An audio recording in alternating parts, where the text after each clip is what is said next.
बिस्मिल्लाह अल्हम्दुलिल्लाह वस्सलातु वस्सलामु अला रसूलिल्लाह व अला आलिहि व सहाबिहि अजमाइन अम्मा बाद फ़अऊज़ु बिल्लाहि मिनश शैतानिर रजीम बिस्मिल्लाहिर रहमानिर रहीम रब्बि इश्रह ली सदरी व यस्सिर ली अमरी वहलुल उक़दतम मिन लिसानी यफ़क़हू क़ौली अस्सलामु अलैकुम व रहमतुल्लाहि व बरकातुहू my dear brothers sisters and welcome to another episode of Saturday night live with me Raja Ziaul Haq. आज का टॉपिक जो है वो उसका ताल्लुक मैं समझता हूँ हम सब से है, और ये जो नसीहत है आज की वो सबसे पहले मेरे लिए और फिर आप सब के लिए। और टॉपिक है आज का नाम के मुसलमान। तो सबसे पहले मैंने सोचा कि आज आपके साथ एक एक्सपेरिमेंट करते हैं और एक बात करते हैं। मैं अपने साथ कुछ करेंसी लेके आया हूँ आपको दिखाने के लिए। ये आप देख रहे हैं कि पाकिस्तानी रुपीज़ में एक ये 1000 का नोट है, एक ये 100 का नोट है और एक ये 50 का नोट है। ये कुछ करेंसीज़ हैं जो कि हम लोग यूज़ करते हैं इस दुनिया में टू बाय थिंग्स। यानी कभी भी आपने अगर बाज़ार जाना हो, आपने कुछ लेना हो, अगर आपकी जेब में करेंसी ना हो, अगर आपके पास बैंक में पैसे ना हो, तो आप कुछ ख़रीद नहीं सकते। और ये चीज़ें हमारे लिए ज़रूरी होती हैं अपनी रोज़मर्रा की जो भी ज़िंदगी है उसको चलाने के लिए। तो पैसा होना या करेंसी होना ये बहुत ज़रूरी चीज़ है। आप अगर मुख्तलिफ ममालिक में जाएं तो हर मुल्क की तकरीबन कम बेश अपनी करेंसी होती है। मिसाल के तौर पे अमेरिका अगर आप जाएंगे तो वहाँ पे आपको डॉलर इस्तेमाल करना पड़ेगा, आपका वहाँ पे रुपया नहीं चलेगा।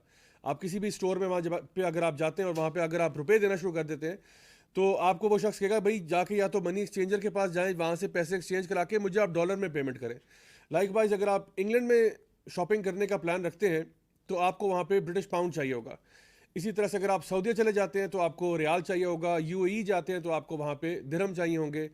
और मुख्तलिफ ममालिक में कहीं पे आपको यूरो इस्तेमाल करना पड़ेगा, कहीं पे आपको फ्रैंक इस्तेमाल करना पड़ेगा, कहीं पे आपको मार्क इस्तेमाल करना पड़ेगा और रिंगट इस्तेमाल करने पड़ेंगे वगैरह वगैरह। डिफरेंट करेंसीज होंगी डिफरेंट ममालिक में। सवाल ये है कि जब इंसान दुनिया से चला जाएगा तो आखिरत में करेंसी कौन सी होगी? वहाँ पे जो आपकी आखिरत है अच्छी होगी या बुरी होगी, तो वो किस करेंसी के बेस पर तिजारत की जाएगी? तो इससे पहले कि हम इस सवाल का जवाब दें, इसको यहीं पे पॉज कर दें, यहीं पे रोकते हैं इस सवाल को, और मैं अभी आगे एक और सवाल की तरफ जाता हूँ और फिर हम वापस इसी के जवाब की तरफ ज़रूर आएंगे इंशाल्लाह। अच्छा, मैं आपसे अब बात करना चाहता हूँ दुनिया के सबसे अमीर तरीन लोगों के बारे में। और उनमें सबसे पहले अगर आप गूगल पे एक सिंपल सी सर्च करेंगे तो आपको पता चलेगा कि दुनिया का इस वक्त जो अमीर तरीन आदमी है वो जेफ बेसोस है, जो कि अमेज़ॉन का सीईओ है, अमेज़ॉन का फाउंडर है। और उसकी जो नेटवर्थ बताई जाती है वो है 183 billion dollars. Let me repeat that, 183 billion dollars. Now I am sure कि आपके लिए 183 बिलियन डॉलर्स आप सोच रहे हैं you know what kind of amount is that, because हम वो इतना बड़ा अमाउंट है कि हमारे लिए इसको सोचना भी मुश्किल है। यदि हम सोच भी नहीं सकते कि 183 बिलियन डॉलर्स कितने होते होंगे। मैं भी थोड़ी देर में आपको बताता हूं कि एक्चुअली 183 बिलियन डॉलर्स कितने होते हैं। नंबर 2 पे जो शख्स आता है वो इलॉन मस्क है, जिसने टेस्ला कार्स के जो है ना उसका भी सीईओ है, लाइकवाइज पेपैल का भी, और दीगर काफ़ी सारे स्पेस के प्रोजेक्ट्स में भी इन्वॉल्व है। इलॉन मस्क की जो नेटवर्थ है वो 136 बिलियन डॉलर्स है। सो 183 जेफ बेसोस की है, इलॉन मस्क की 136 बिलियन डॉलर्स है। नंबर 3 पे बिल गेट्स है, माइक्रोसॉफ्ट का को जो है ना फाउंडर एंड सीईओ, और उसकी नेटवर्थ है 129 बिलियन डॉलर्स। एंड नंबर 4 पे मार्क जकरबर्ग आता है फेसबुक का, जिसकी 105 बिलियन डॉलर्स नेटवर्थ है। अब ये सारे नंबर्स मैंने बता तो दिए, लेकिन अब इसका अंदाज़ा कैसे लगाया जाए कि ये 183 बिलियन क्या होता है और 136 बिलियन क्या होता है और 129 बिलियन क्या होता है और 105 बिलियन क्या होता है? जेफ बेसोस की अगर हम मिसाल लें 183 बिलियन वाले की, तो अमेरिका की एक सर्वे के मुताबिक वो कहते हैं कि एवरेज अमेरिकन जो है वो $46,000 कम बेश कमाता है पर एनम। 46,000 डॉलर्स एक एवरेज अमेरिकन जो काम कर रहा है वो $46,000 अमेरिकन कमाता है पर एनम। और उसकी अगर यही पेस रहे कमाने की तो उसको 3 मिलियन साल लगेंगे जेफ बेसोस तक पहुंचने के लिए, अगर वो एक भी रुपया इधर उधर खर्च ना करे। यानी जो अमेरिकन $46,000 पर एनम कमा रहा है उसको तकरीबन 2.8 to 3 मिलियन ईयर्स लगेंगे to get to Jeff Bezos. That is the amount of wealth that Jeff Bezos has. Pakistani रुपए में निकालें तो ये तकरीबन 6 लाख रुपया महीने का बनता है, जो कि हमारे एतबार से तो सैलरी बहुत ज़्यादा है। तो अगर इसको इसके हिसाब से अगर आप करें तो मेरा ख्याल है पाकिस्तानी एवरेज सैलरी के मुताबिक हमें 15 मिलियन ईयर्स लग जाएंगे to get to Jeff Bezos. 15 million years. और इसकी एक और उन्होंने तरीके से इसको अगर आप समझना चाहें तो वो कहते हैं कि अगर आप $1 खर्च करते हैं, एक एवरेज अमेरिकन जो है अगर $1 खर्च करता है तो उसके बदले में जो जेफ बेसोस है वो $2 मिलियन खर्च कर सकता है। यानी अगर एक एवरेज अमेरिकन जो है वो टेबल पे $1 रखता है तो उसके बदले में जेफ बेसोस जो है वो $20 लाख टेबल पे रखेगा। For every dollar that he puts on the table, Jeff Bezos puts 2 million, यानी 20 लाख। और अगर पाकिस्तानी एतबार से निकाले तो हर रुपए के पीछे आप समझें कि वो 40 लाख रुपए रख सकता है। यानी आप $1 रखते हैं वो 40 लाख रखता है, आप $1 रखते हैं वो 40 लाख रखता है। आप खुद अंदाजा लगाएं हाउ रिच ही इज।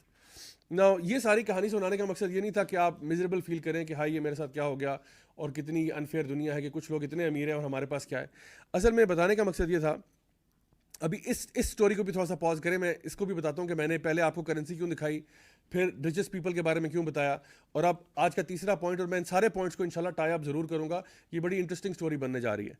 सो आपको पता है कि जब अल्लाह ताला ने आदम अलैहिस्सलाम को पैदा किया तो उस टाइम पे इब्लीस जो था वो एक बड़ा नेक शख्स हुआ करता था, और उसको अल्लाह सुब्हान ताला ने हुक्म ये दिया कि इब्लीस तुम आदम अलैहिस्सलाम के आगे सजदा करो। जब सारे फरिश्तों को भी हुक्म दिया गया कि आदम अलैहिस्सलाम के आगे ताज़ीम का सजदा किया जाए, तो इब्लीस ने इनकार कर दिया।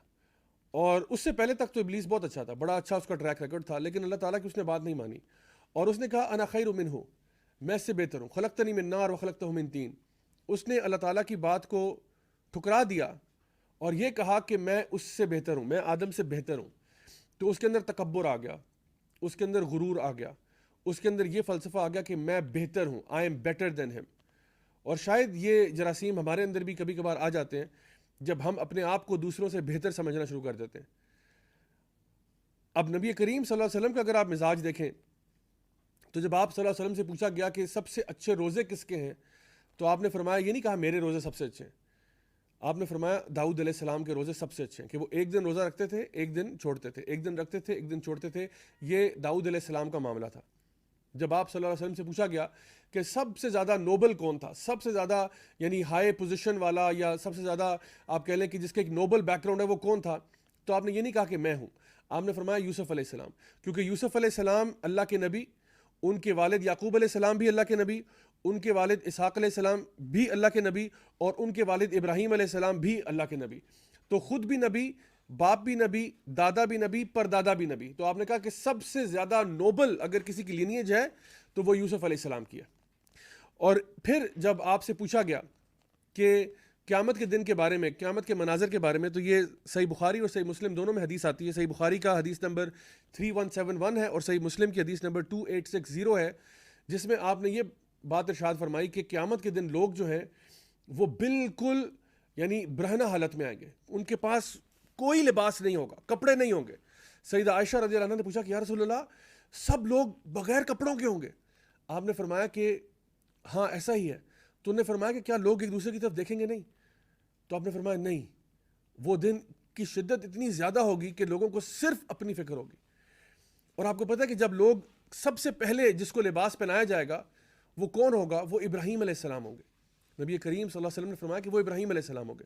अब आप इब्लीस का एक देखें रवैया कि वो अपने आप को बेहतर समझता है, और नबी करीम सल्लल्लाहु अलैहि वसल्लम जो है वो इसमें कोई ऐसी बात महसूस नहीं करते कि वो बता रहे कि डिफरेंट चीज़ों में जो जो अंबिया थे उनकी जो जो स्पेशलिटीज़ थी वो बड़े आराम से बयान फरमा रहे हैं। लेकिन सबसे इंपॉर्टेंट बात यहाँ नोट करने वाली ये भी है कि आप देखें कि जब इंसान दुनिया से रुखसत होता है तो दरअसल उसके पास कुछ भी नहीं होता। जिस तरह से वो पैदा हुआ था, बगैर कपड़ों के, बगैर किसी मालो मता के, बिल्कुल इसी तरह से वो उठाया भी जा रहा है। तो चाहे वो जेफ बेसोस हो, या वो इलॉन मस्क हो, या वो बिल गेट्स हो, या वो मार्क ज़करबर्ग हो, या दुनिया का कोई शख्स हो, वो अपने साथ कब्र में कुछ भी नहीं लेके जा रहा। $1, $1 साथ लेके नहीं जा रहा। जो कुछ इंसान ने दुनिया में कमाया है वो सब का सब यहीं पे रह जाएगा। नबी करीम सल्लल्लाहु अलैहि वसल्लम ने फरमाया कि एक इंसान जब फौत होता है तो 3 चीज़ें उसके साथ कब्रिस्तान जाती हैं, यानी 3 चीज़ें उसके जनाजे को फॉलो करती हैं, और उनमें से 2 चीज़ें वापस आ जाती हैं, एक बस उसके साथ जाती है। उसकी फैमिली, उसका माल और उसके अमाल। उसका माल और फैमिली तो वापस चले जाते हैं, वो तो उसके साथ कब्र में नहीं जाते, ना उसकी फैमिली कब्र में उतरती है उसके साथ, ना उसका माल उसके साथ कब्र में उतर जाता है, लेकिन उसके अमाल उसके साथ कब्र में ज़रूर जाते हैं। आप ज़रा सोचिए थोड़ी देर के लिए कि जब इंसान दुनिया से फौत हो जाता है, अपने बारे में सोचिए, मैं अपने बारे में सोचूं कि जब हमें मौत आएगी, क्योंकि मरना तो हर इंसान ने, कुल्लु नफ्सिन ज़ायक़तुल मौत, हर इंसान ने मरना। इमेजिन करें जब मैं कब्र में हूँगा, जब आप कब्र में होंगे, और जब हमारे फैमिली मेम्बर्स हमें दफना देंगे, हमारे ऊपर मिट्टी डाल देंगे और हमसे दूर चले